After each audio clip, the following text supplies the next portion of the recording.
First at noon, ready for release. President Trump's doctors say he could be let out of the hospital today, 3 days after he was admitted for coronavirus symptoms.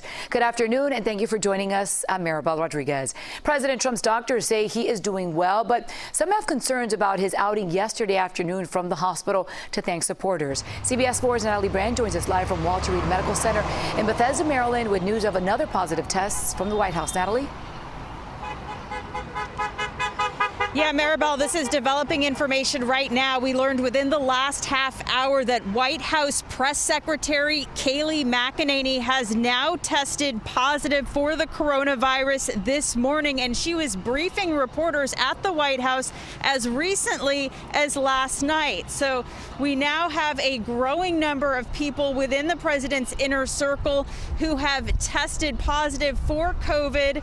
And as that number grows, so does the confusion over the president's condition after a weekend of mixed messaging and conflicting information from the White House and the president's medical team.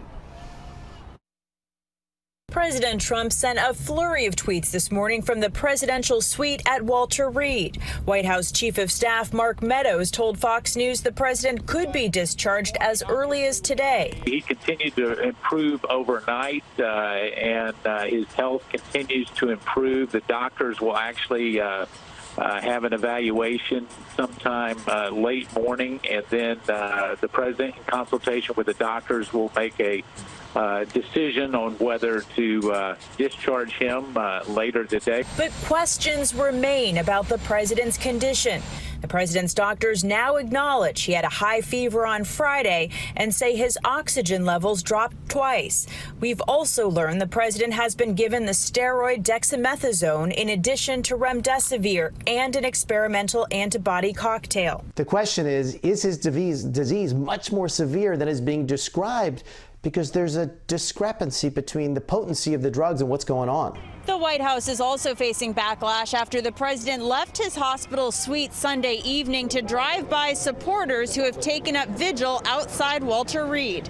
Administration officials say the president's doctors approved the trip where he was seen wearing a mask, but health experts say he risked exposing his security detail to the virus. Leaving a hospital, going to a car with other people, is not being quarantined, and certainly it is putting people at risk. Prior to that trip, the president released another video where he says he now understands the coronavirus. It's been a very interesting journey. I learned a lot about COVID. 10 people, either in the president's inner circle or those who attended the Supreme Court nomination ceremony in the Rose Garden, have since tested positive.